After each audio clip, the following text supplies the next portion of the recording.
to make it memorable, you need to make it, there's a audience co-creation.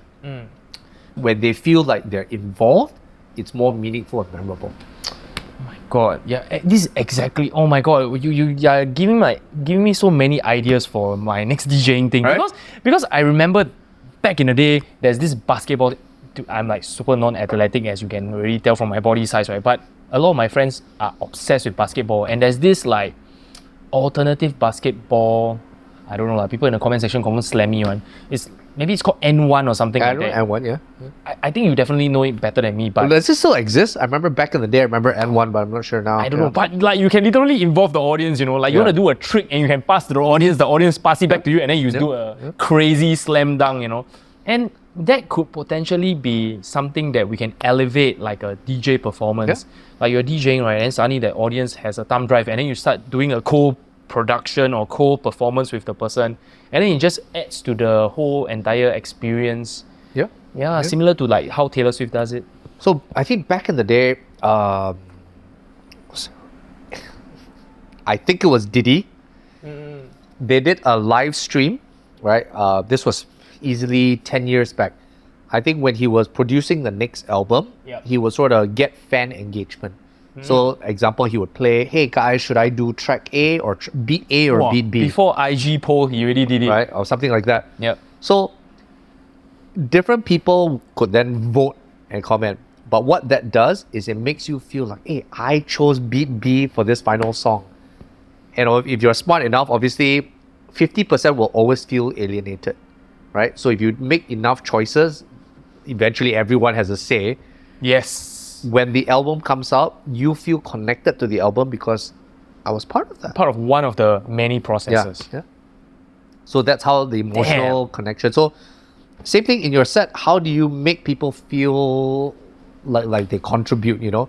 Can they choose a beat? Can they do something? Yeah. Because if not, it just becomes a very passive. And the problem with that is people absorb, they have fun, but after that they forget. Yeah.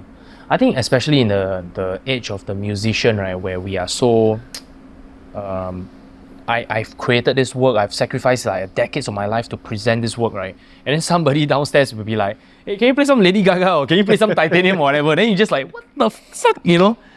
Yeah, but somehow you still need to like engage them so that it can be more beyond just the typical clubbing, to level it up in a way. Wow, this is like really next level in how like Taylor Swift and her team can kind of like integrate this without interfering with the set in a way. It enhances. I mean, same thing. I think there's many DJs here. Ultimately, is how do you then connect better?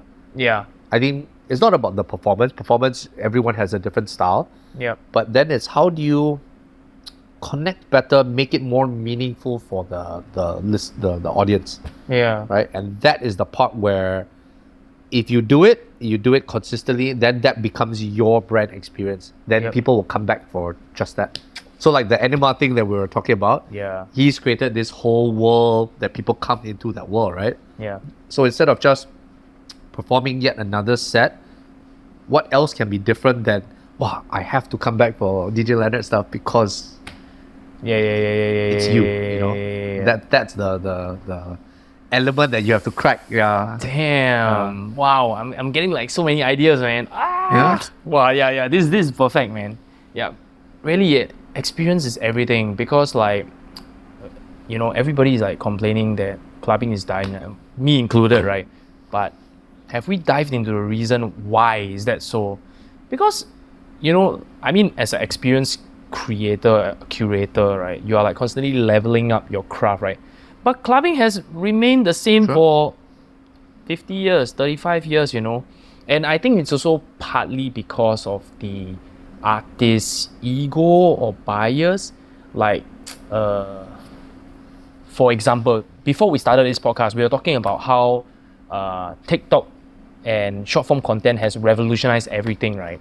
And here we still have musicians worrying about whether we should do some content that will make us look sell out, you know.